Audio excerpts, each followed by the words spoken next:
السلام علیکم۔ ہم وحدت ادیان پہ گفتگو کر رہے تھے، یعنی اس سوال پہ کہ کیا تمام مذاہب یکساں ہیں۔ گزشتہ ویلاگ میں نے کچھ مسلم اہل علم نے اس وحدت ادیان کو جس طرح سے سمجھا ہے وہ میں نے آپ کو بتانے کی کوشش کی، اور انہوں نے اس کی جو وحدت ادیان کو ماننے والوں کی جو اقسام ہے اس پہ ہم نے کچھ گفتگو کی۔ تو آج بھی گفتگو کا سلسلہ یہی سے ہم آگے بڑھائیں گے۔ آج کے اس ویلاگ میں بھی ہم کچھ مذہبی اہل علم کی آراء پیش کریں گے، اور یہ زیادہ تر وہ ہیں بلکہ اکثریت، بلکہ جن کا میں بتا رہا ہوں، جنہوں نے اس تصور کو مکمل رد کیا ہے، ٹھیک ہے، اس کو مسترد کیا ہے۔ اور وہ مسترد کرنے کے لیے انہوں نے پہلے اس کو سمجھا کہ یہ وحدت ادیان جس کو ہم رد کر رہے ہیں، اس تصور کو، اس کا مفہوم کیا ہے، یہ ہے کیا جس کی ہم تردید کرنے جا رہے ہیں۔ تو یہ ان اہل علم جن کا میں بتا رہا ہوں، انہوں نے اس کو رد کیا ہے، اس تصور کو۔ آج کی ویلاگ میں سب سے پہلے آیت اللہ جعفر سبحانی صاحب کی کتاب سے وحدت ادیان کا مفہوم پیش کرتا ہوں۔ ان کی کتاب ہے رسائل اور مقالات، عربی میں ہے رسائل و مقالات، جلد نمبر 4 صفحہ نمبر 329 پہ انہوں نے نہایت اختصار کے ساتھ وحدت ادیان یا تعددیہ دینیہ یا مذہبی تکثیریت کے اس مفہوم کو پیش کیا ہے جو ان کے خیال میں بالکل اسلام کے خلاف ہے، اور انہوں نے اس کی پر اپنی اسی جو رسائل و مقالات ہے، یہ کئی جلدوں میں ہے، تو اس میں جلد نمبر 2 صفحہ نمبر 290 سے آگے بہت تفصیل سے انہوں نے اس کا جائزہ لیا ہے، اس پہ تنقید کی ہے، اور ان کا یہ مقالہ ایک الگ کتابی صورت میں بھی دستیاب ہے۔ تو علامہ جعفر سبحانی صاحب اپنی کتاب رسائل و مقالات جلد نمبر 4 صفحہ نمبر 329 پہ صرف اس کی ڈیفینیشن، اس کی تعریف پیش کر رہے ہیں، اور یہ کہہ رہے ہیں کہ یہ خلاف ہے اسلام ہے۔ لیکن میں نے آپ کو بتایا کہ اس کی جو انہوں نے تفصیل یا ڈیٹیل سے جو اس کا جائزہ لیا ہے وہ اسی رسائل و مقالات کے جلد نمبر 2 میں ہے، ٹھیک ہے۔ تو اگر آپ ملاحظہ کرنا چاہیں تو دیکھ لیجئے گا۔ اس میں وہ لکھتے ہیں کہ وحدت ادیان یا مذہبی تکثیریت کیا ہے۔ موصوف فرماتے ہیں تمام شریعتوں کو ہر دور کے لیے صحیح ماننا، ٹھیک ہے۔ اس نظریے کی روح سے انسان کو حصول سعادت کے لیے یہ کافی ہے، انسان کے لیے، کہ وہ کسی بھی شریعت کے مطابق اپنی زندگی بسر کرے، قطع نظر اس کے کہ کون سی شریعت ناسخ ہے اور کون سی منسوخ۔ اس نظریے کے قائلین کے نزدیک اس میں، یعنی جو حصول سعادت ہے، اس کے اندر ہندو مت اور بدھ مت جیسے مذاہب بھی شامل ہیں، ٹھیک ہے۔ یہ انہوں نے اس کا انتہائی مختصراً اس کا جو مفہوم ہے وہ بیان کیا ہے، اور پھر یہ لکھتے ہیں کہ کہاں یہ بات اور کہاں قرآن، وہ یعنی قرآن سے اس کی تائید نہیں ہوتی، ان کا خیال ہم آگے ڈیٹیل سے بات کریں گے جنہوں نے اس کو ثابت کیا ہے، اور اس میں اہل تشیع کے اہل علم اور اہل سنت کے اہل علم دونوں بتاؤں گا، اور کچھ آزاد خیال لوگوں کی آراء بھی، کہ انہوں نے کس طرح سے اس وحدت ادیان کے اس مفہوم کو، جس کو یہ سمجھ رہے یا جس کی یہ تردید فرما رہے ہیں یہ اور ان جیسے دوسرے لوگ، ان اہل علم نے جس کو مانتے وہ کس طرح سے آیتوں سے اور اسلام سے ثابت کرتا، ٹھیک ہے۔ اسی طرح مولانا اخلاق حسین قاسمی صاحب اپنی کتاب مولانا ابوالکلام آزاد کی قرآنی بصیرت صفحہ نمبر 58 پہ لکھتے ہیں، اس میں انہوں نے یہ جائزہ لیا ہے کہ ابوالکلام، ہم اب اگلی ویلاگس میں ہم گفتگو کریں گے کہ ہندو پاک میں اس حوالے سے وحدت ادیان کے مفہوم کے حوالے سے مولانا ابوالکلام آزاد کا بہت زیادہ شہرہ رہا ہے، اور اس حوالے سے دو نقطۂ نظر ہے۔ ایک کے خیال میں ابوالکلام آزاد صاحب اس تصور کے قائل تھے، جبکہ کچھ لوگوں کا خیال ہے کہ نہیں تھے۔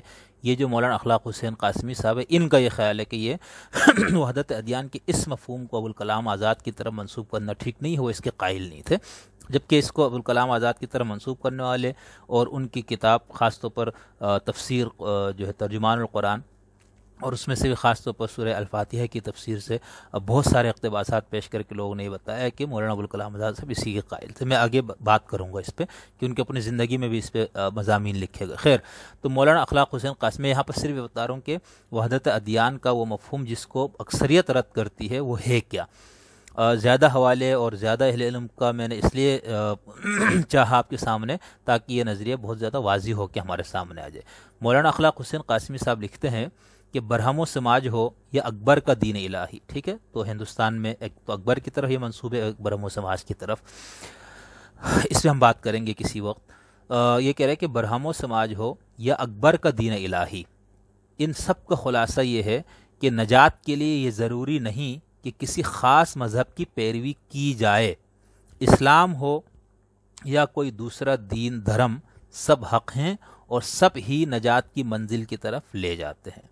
اسی طرح بہت مشہور قرآنی دانشور جنہوں نے اپنی پوری زندگی قرآن کی فہم اور اس کی تفہیم میں صرف کی، محترم ڈاکٹر اسرار احمد صاحب مرحوم، طالب علم کو ان سے ملاقات کا شرف بھی حاصل ہے، اور بہت زیادہ ان کا کام بھی ہے. وہ تحریک خلافت وغیرہ کے بھی بہت زیادہ پرجوش حامی تھے، اور اسلام کی جو سیاسی تعبیر ہے اس میں جن چند بڑے بزرگوں کا نام آتا ہے ان میں ڈاکٹر صاحب بھی شامل ہے. تو ڈاکٹر صاحب نے اس حوالے سے گفتگو کی ہے کہ وحدت ادیان کا یہ جو تصور ہے یہ اس کا ماخذ کیا ہے، یہ اس کو کہاں سے لیا گیا ہے، اور پھر انہوں نے یہ بتانے کی کوشش کی کہ کس طرح سے یہ ایک باطل تصور ہے. یہاں پر میرے سامنے ہے میثاق اپریل 2013 کا شمارہ ہے، اس کی صفحہ نمبر 25، جس کا عنوان ہے وحدت ادیان کا باطل تصور، سورہ البقرہ آیت نمبر 62 کی روشنی میں. ٹھیک ہے، ہم آگے اس آیت پہ اور اس آیت سے وحدت ادیان کو اخذ کرنے والے اہل علم پہ تفصیل سے گفتگو کریں گے. ڈاکٹر صاحب کے خیال میں یہ تصور، جس کو انہوں نے خود فتنہ قرار دیا ہے، 3 حوالوں سے ہمارے ہاں آیا ہے. یعنی وہ کہتے ہیں کہ 3 حوالوں سے یہ جو تصور ہے وحدت ادیان کا یہ ہمارے ہاں مسلمانوں میں آیا ہے.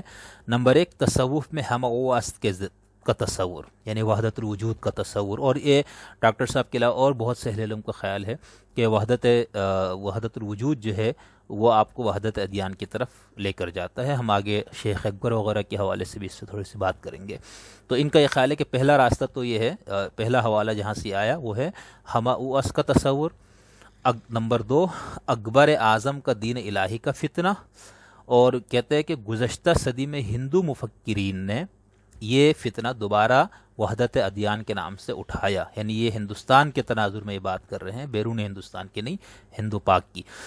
موجودہ دور میں یہ فتنہ سیکولرزم کی صورت میں پیش کیا گیا ہے. ٹھیک ہے، یہ ڈاکٹر صاحب لکھتے ہیں. ڈاکٹر صاحب مرحوم اس نظریے کی وضاحت اور اس پر تنقید کرتے ہوئے لکھتے ہیں، وہ فتنہ، وہ باطل تصور کیا ہے، موصول لکھتے ہیں کہ اگر قرآن میں سیاق و سباق اور دیگر مقامات پر جو باتیں آئی ہے ان سب کو نظر انداز کر دیا جائے اور صرف کسی ایک مقام یا آیت کو توجہ کا مرکز بنا کر اس سے اپنے ایک فلسفہ اخذ کرنے کی کوشش کی جائے تو ان الفاظ سے یہ مغالطہ ہو سکتا ہے کہ کوئی شخص خواہ یہودی ہو، نصرانی ہو، صابی ہو، چاہے مسلمان ہو، جو کوئی بھی ایمان رکھتا ہو اللہ پر، یوم آخرت اور نیک عمل کرتا ہو، یعنی آخرت پر ایمان رکھتا ہو، اللہ پر، اور نیک عمل کرتا ہو تو اس کی نجات یقینی ہے. انہوں نے کہتا اگر ہم صرف اس آیت نمبر 62 کو ہی سامنے رکھیں تو اس سے بات سمجھ میں آتی ہے. یعنی اس آیت کی روح سے رسالت پر ایمان لازم نہیں آتا، یہ ڈاکٹر صاحب خیال ہے. گویا محمد رسول اللہ پر ایمان لانا نجات کے لیے شرط لازم نہیں، اسے وحدت ادیان کا نام دیا گیا. ہم آگے بات کریں گے جن اہل علم نے وحدت ادیان کے اس تصور کو مانا ہے اور اخذ قرآن سے کرنے کی کوشش کی، وہ اس حوالے سے کیا کہتے ہیں. اسی طرح مولانا الحاج واحد بخش سیال ربانی صاحب اپنی کتاب وحدت الوجود اور وحدت الشہود کے صفحہ نمبر 196 پر وحدت ادیان کی تعریف ان الفاظ میں پیش کرتے ہیں. وحدت ادیان کا مطلب یہ ہے کہ تمام مذاہب حق پر ہیں، اس لیے ایک مذہب کو چھوڑ کر دوسرے مذہب کو اختیار کرنے کی کوئی ضرورت نہیں ہے. اس کتاب میں انہوں نے پرزور الفاظ میں اس تصور وحدت ادیان کا انہوں نے رد پیش کیا ہے. ٹھیک ہے، وحدت ادیان کا کچھ لوگ اچھا اب یہ تو کچھ مسلم اہل علم جنہوں نے اس کو جس طرح سمجھا تھا وہ میں نے آپ کو بتایا. وحدت ادیان کچھ لوگ جو ہے، کچھ اہل علم جو ہے وحدت دین اور وحدت ادیان کے مفہوم میں فرق کرتے ہیں. وہ کہتے ہیں کہ ابوالکلام آزاد ہو یا باقی جو مسلم دانشور جن کی طرف آپ منسوب کرتے ہیں یا لوگ کہ یہ وحدت ادیان کے قائل تھے، تو وہ کہتے ہیں نہیں، وہ وحدت ادیان کے قائل نہیں تھے بلکہ وہ وحدت دین کے قائل تھے. وحدت دین مطلب یعنی کہ خدا کی طرف سے سلسلے جو رشد و ہدایت کو جو جاری کیا گیا جناب آدم سے لے کر جناب محمد رسول اللہ تک، تو ان سب کا دین ایک تھا.